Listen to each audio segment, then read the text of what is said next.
안녕하십니까? 삶의 지혜와 영혼의 울림을 전하는 시간입니다. 5월 1일. 많은 이들에게는 근로자의 날로 잘 알려진 날이죠. 땀 흘려 일하는 모든 분들의 노고를 기리는 이 특별한 날, 가톨릭 교회에서는 아주 특별한 한 분을 기억합니다. 바로 노동자 성 요셉입니다. 그는 평생을 몫으로서 성실하게 일하며 거룩한 가정을 이끌었던 우리 모든 노동자들의 수호성인이십니다. 오늘 이 이야기를 통해 여러분의 마음에 평화와 은총이 깃들기를 기도합니다. 주님의 말씀을 널리 전하는 이 여정에 함께하고 싶으시다면 구독과 좋아요로 저희에게 힘을 보태주십시오. 여러분의 작은 동참이 하느님 나라를 확장하는 데 큰 격려가 됩니다. 주님의 축복이 여러분의 손길 위에 머물기를 기원합니다. 자, 그럼 이제 침묵 속에서 위대한 역할을 수행했던 위로운 사람, 성 요셉의 삶 속으로 함께 떠나보겠습니다. 많은 분들이 의아해하실 수 있습니다. 성 요셉의 축일은 3월 19일 아닌가요? 네, 맞습니다.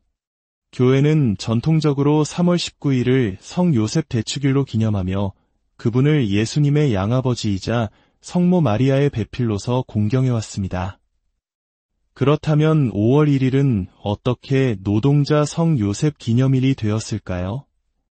이 기념일은 비교적 현대에 제정되었습니다. 1955년 비오 12세 교황님께서는 전 세계적으로 노동의 가치가 중요하게 부각되던 시대적 흐름 속에서 노동의 참된 의미와 존엄성을 그리스도 신앙 안에서 되새기고자 하셨습니다.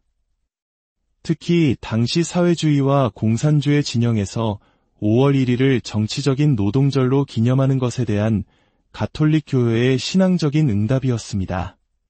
교황님은 노동이 단순한 생계 수단이 아니라 하느님의 창조 사업에 동참하는 거룩한 행위임을 선포하셨습니다. 그리고 그 가장 완벽한 모범으로 나자렛의 가난한 목수였던 성요셉을 제시하신 것입니다. 그렇게 성요셉은 두 번의 기념일을 갖게 되었습니다. 하나는 성가정의 가장으로서, 다른 하나는 모든 노동자의 수호자로서 말이죠. 성경 속에서 성요셉은 말없는 성인으로 그려집니다. 복음서 어디에도 그가 직접 한 말은 단 한마디도 기록되어 있지 않습니다. 하지만 그의 침묵은 무의미한 침묵이 아니었습니다. 그것은 하느님의 뜻에 대한 깊은 경청과 순명의 침묵이었습니다. 그는 다윗 왕의 후손이었지만 나자렛에서 목수 일을 하며 살아가는 평범하고 가난한 청년이었습니다. 그는 위로운 사람이었고 마리아라는 아름다운 여인과 정혼한 사이였습니다. 행복한 미래를 꿈꾸던 그에게 어느 날 청천벽력 같은 소식이 들려옵니다. 마리아가 임신했다는 사실이었습니다. 율법에 따르면 정혼한 여인이 부정을 저질렀을 경우 돌에 맞아 죽을 수도 있는 심각한 상황이었습니다. 의로운 사람이었던 요셉은 마리아를 곤경에 빠뜨리고 싶지 않았습니다. 그래서 그는 남몰래 파혼하기로 마음먹습니다. 그의 마음이 얼마나 고통스럽고 혼란스러웠을까요? 그가 고뇌하며 잠 못 이루던 깊은 밤, 그의 꿈에 주님의 천사가 나타나 말했습니다. 다윗의 자손 요셉아, 두려워하지 말고 마리아를 아내로 맞아들여라. 그 몸에 잉태된 아기는 성령으로 말미암은 것이다. 마리아가 아들을 낳을 터이니 그 이름을 예수라고 하여라. 그분께서 당신 백성을 죄에서 구원하실 것이다. 잠에서 깨어난 요셉은 주님의 천사가 명령한 대로 모든 의심과 두려움을 떨치고 마리아를 아내로 받아들입니다. 이것이 바로 요셉의 위대함입니다. 그는 이해할 수 없는 상황 속에서도 따지거나 불평하지 않고 오직 믿음으로 하느님의 뜻에 온전히 순명했습니다. 얼마 후 로마 황제 아우구스투스가 인구조사를 명하자 요셉은 만삭의 마리아를 데리고 고향 베들레헴으로 떠나야 했습니다. 나자렛에서 베들레헴까지의 길은 멀고 험난했습니다. 마침내 베들레헴에 도착했지만 이미 수많은 사람들로 붐벼 그들이 머물 여관방 하나조차 없었습니다. 그때 요셉의 마음이 얼마나 애타고 절박했을까요? 그는 아내와 곧 태어날 아기를 위해 쉴 곳을 찾아 헤맸고 마침내 차가운 마구간 한 구석에 자리를 잡게 됩니다. 바로 그곳에서 인류의 구원자이신 예수님께서 태어나셨습니다. 요셉은 자신의 연장으로 만든 구유의 아기를 눕히며 세상에서 가장 가난하고 연약한 모습으로 오신 하느님의 아들을 경배하는 첫 번째 증인이 되었습니다. 하지만 평화는 길지 않았습니다. 동방에서 온 박사들을 통해 아기왕의 탄생 소식을 들은 헤로데 임금은 자신의 권력을 위협하는 존재를 없애기 위해 베들레헴의 모든 사내 아이를 학살하라는 끔찍한 명령을 내립니다.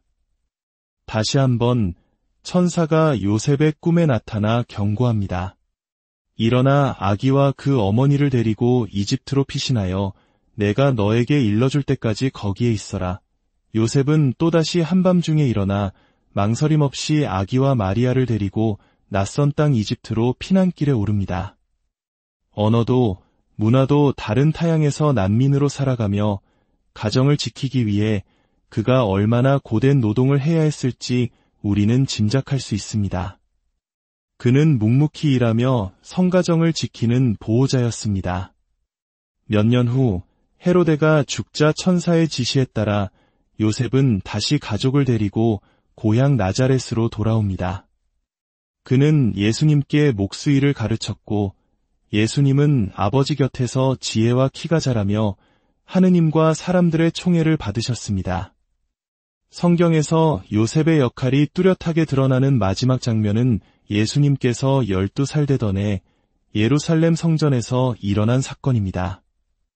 파스카 축제를 마치고 집으로 돌아가던 중 요셉과 마리아는 예수님이 일행 중에 없다는 사실을 뒤늦게 깨닫습니다. 부모의 마음은 타들어갔습니다. 그들은 사흘길을 되짚어 예루살렘으로 돌아가 애타게 아들을 찾았고 마침내 성전에서 율법 학자들과 토론하고 있는 예수님을 발견합니다. 마리아가 놀란 마음으로 아들을 꾸짖자 예수님은 이렇게 대답하십니다. 왜 저를 찾으셨습니까? 저는 제 아버지의 집에 있어야 하는 줄을 모르셨습니까? 요셉과 마리아는 그 뜻을 다 이해하지는 못했지만 아들을 데리고 나자렛으로 돌아왔고 예수님은 부모에게 순종하며 지냈다고 성경은 기록합니다. 이 사건 이후로 복음서에서 성요셉의 모습은 더 이상 나타나지 않습니다. 교회는 예수님께서 공생활을 시작하시기 전에 요셉이 세상을 떠났을 것이라고 전통적으로 믿고 있습니다. 그래서 성요셉은 임종의 수호성인이라는 특별한 칭호를 갖게 되었습니다. 세상에서 가장 복된 죽음을 맞이한 분이기 때문입니다. 상상해 보십시오.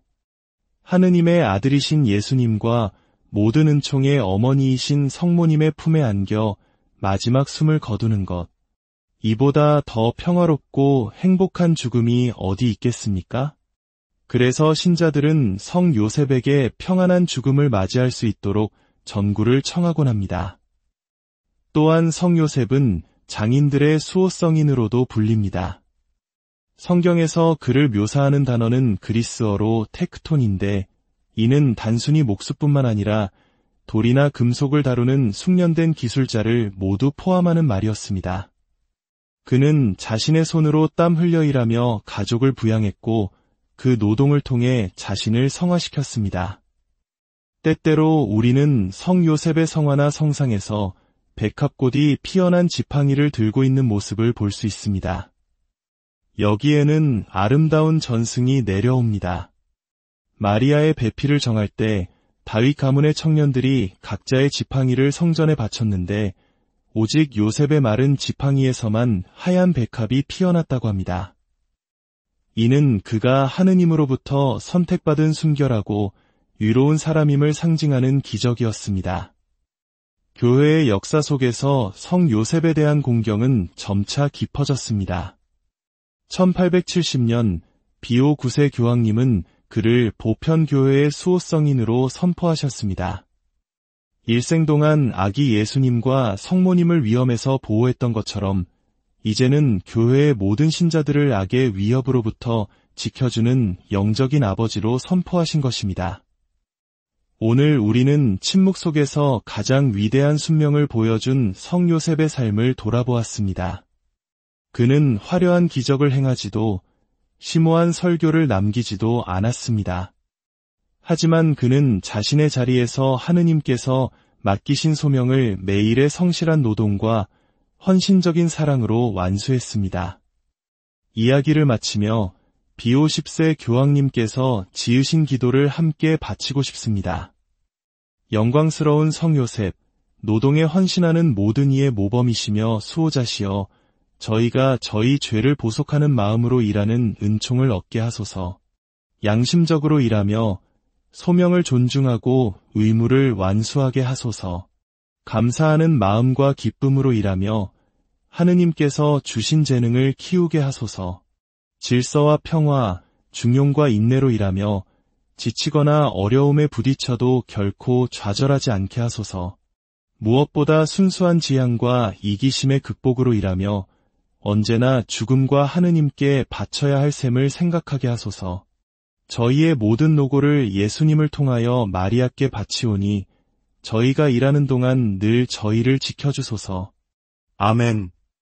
여러분의 하루하루의 땀과 노력이 주님의 축복 안에서 거룩해지기를 기도합니다. 주님의 평화가 여러분과 함께하기를.